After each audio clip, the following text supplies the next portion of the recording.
Hi everyone, and I hope you're having a good Monday. It's been a while. So, I've woke up today to a chorus of women across the globe responding to the mantra choose to challenge.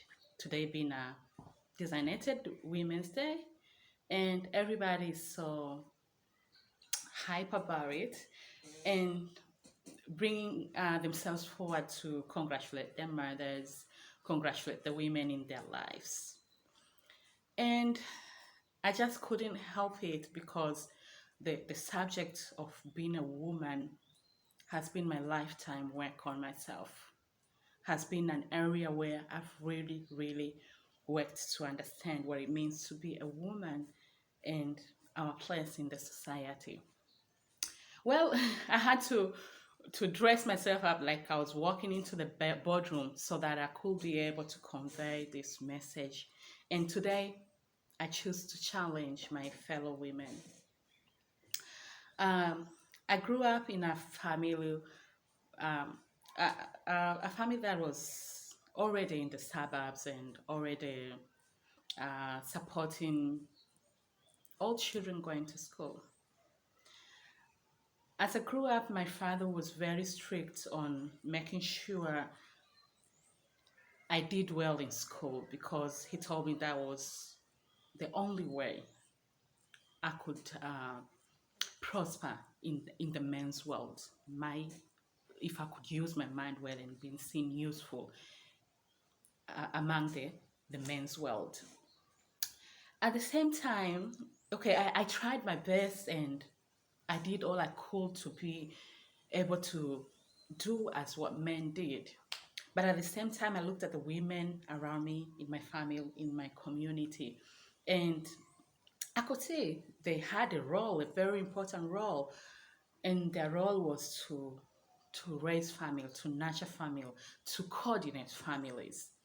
And as important and as holy, I would say, and as delicate their role was, the value that was attached to that role was negligent, I would say. What am I trying to say here?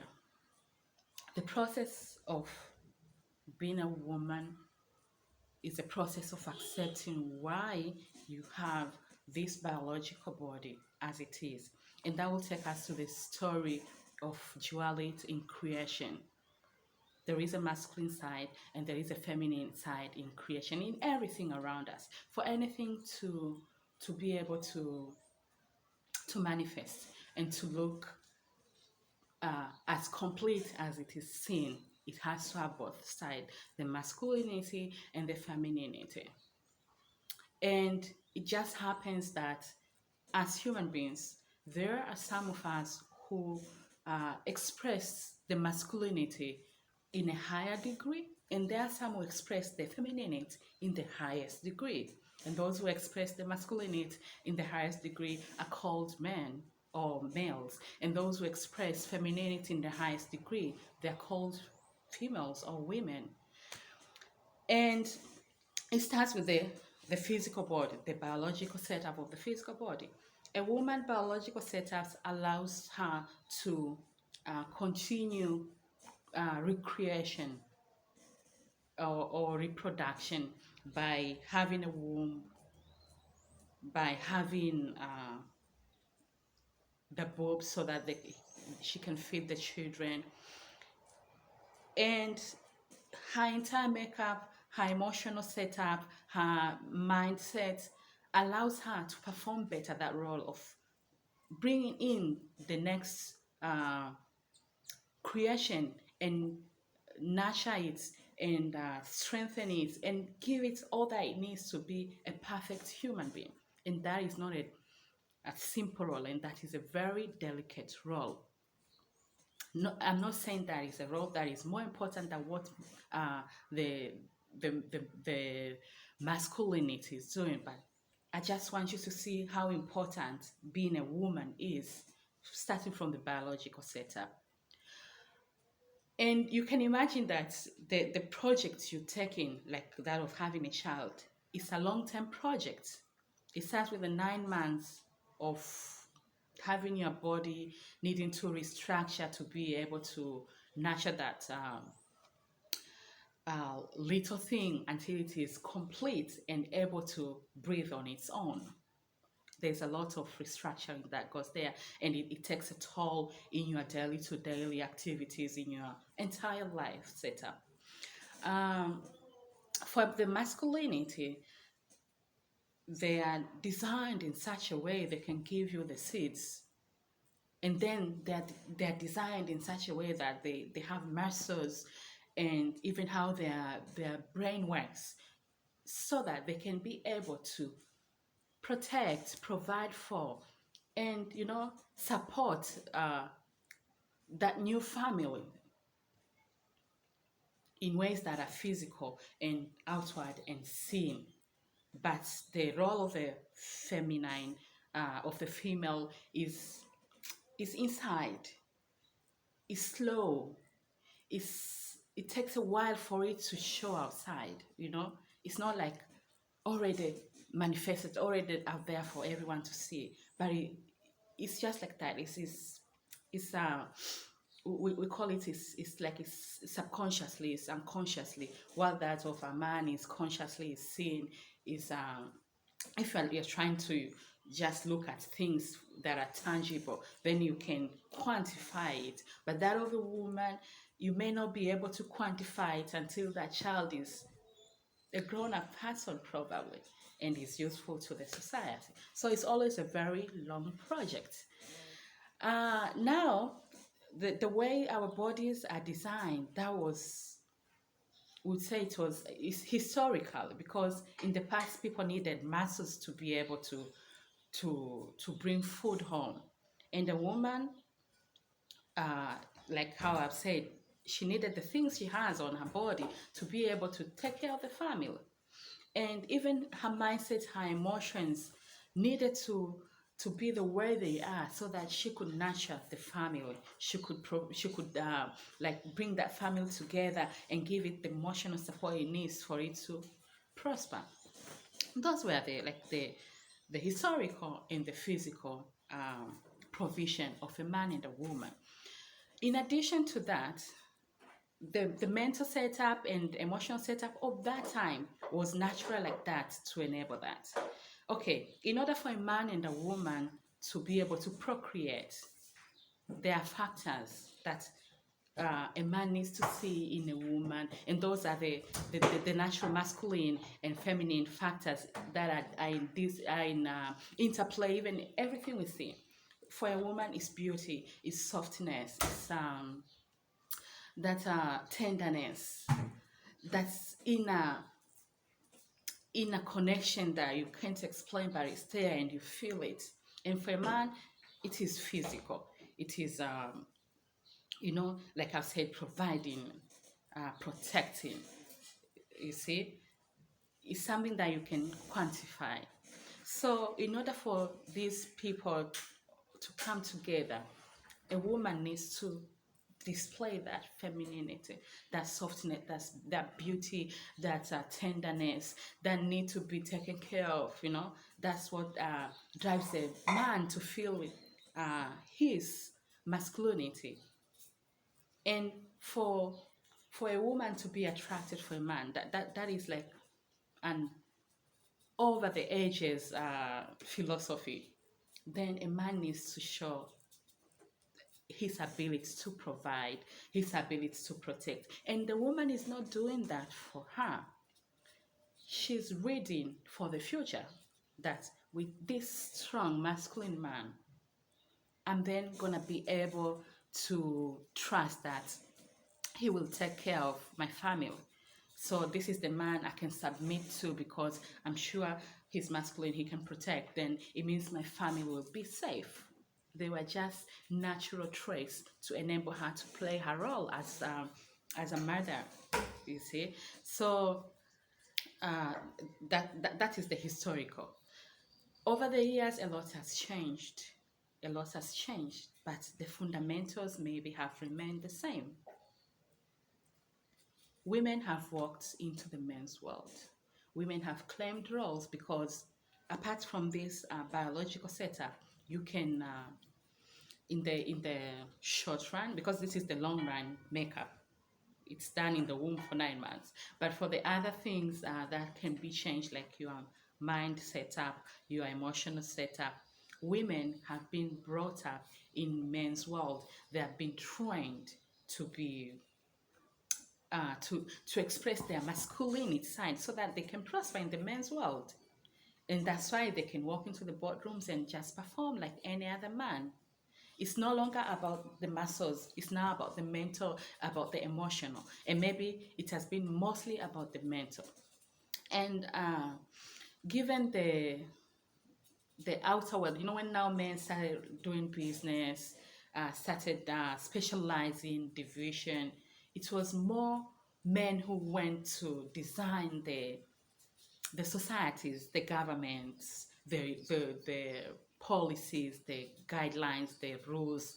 It was men who stepped out first. So, given their nature, which is natural, they were thinking just about them. I'm just thinking, if it was women who went out first, they would have a setup, they would have a master plan that would include both, because they're dealing with the entire setup from day one, because the children they are bringing to the world are both men and male and female, so they would have that bigger picture. But male, given their their role that is in the society from the beginning, that is to provide seeds for procreation and to protect and provide. The role is just so, I would say, superficial, so conscious. They would always just think about them at that moment.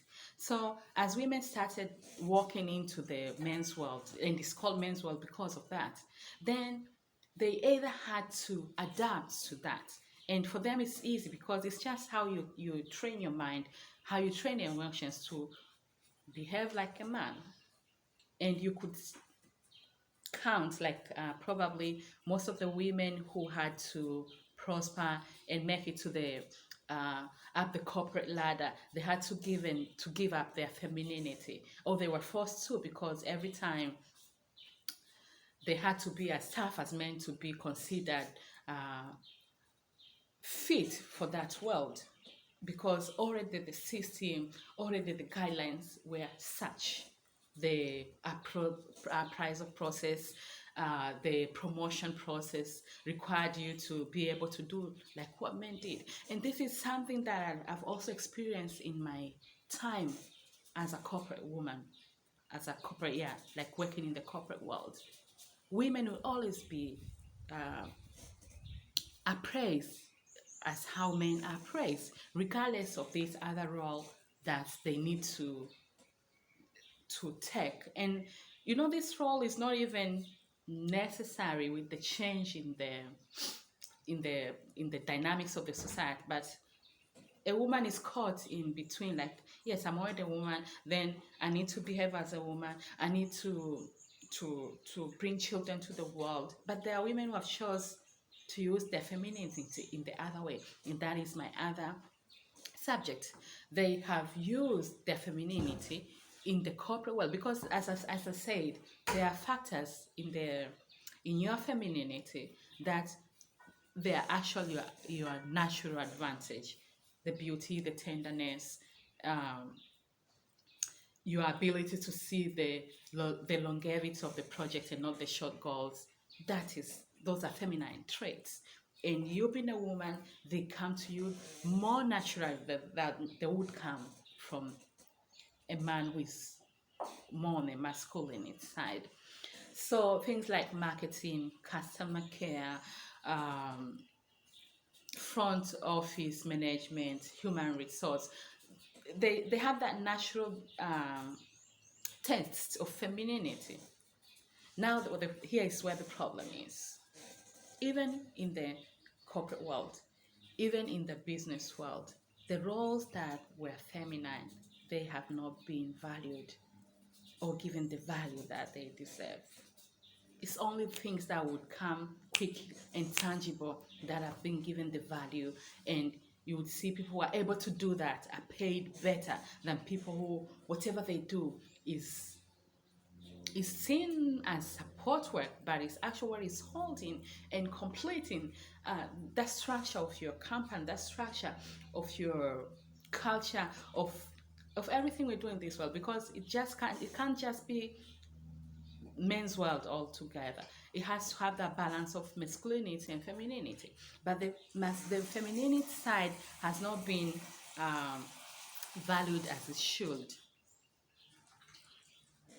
And that's where the problem is, because the world has become a world of materialism. You have to earn money to be able to obtain all the services you need to obtain for your family. It's not like in the older days where a man used his masculinity to provide for the family.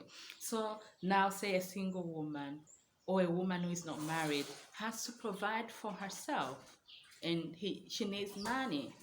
And when she walks into the man's world, she either needs to behave like a man, because if she enhanced or enriched her natural values, they're not as valued in the society as uh, as what the masculinity value is, the masculinity traits have been valued.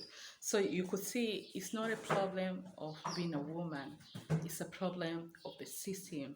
And as we are choosing to challenge, as we are choosing to to be inclusive of women, we should start giving value to their natural roles and seeing the bigger picture, the longer projects. And it's evident with the, I mean, the impacts of women not doing their natural roles while they're bringing children to the world and leaving them home and going to work. It's evident all over the world. You know, an educated woman doesn't have to earn dollars working in the men's world. What if a woman was valued by her ability to nurture the next generation and was paid well? Do you think women will need to walk in the boardroom and try to do the tangible things that are masculine? Or they would focus on what they do best, because they know at the end of the day they're getting paid and they're able to provide for themselves. So there's been a lot of interchange of roles, and I'll call it a confusion of roles, such that now a woman feels she needs to earn for herself, and in order to do that, she needs to do the masculine stuff because they are the ones that pay off. And she needs to try to balance being a mother, being a woman as is dictated in the society, and then still be masculine and be able to prosper in the boardroom and earn. And most of them is still for the family, because somehow I don't know if it's still a problem of the system. Men are not doing their roles as they used to do then. So a woman needs to provide for her family. But that was not her natural role. Her natural role was to nurture the family, to to take it, like she's a chief operations of the family. You just need to bring the money in and she'll operate everything, and that includes herself. But now she feels left behind, and some are single women, so they need to play both roles, and it's taking a toll on them.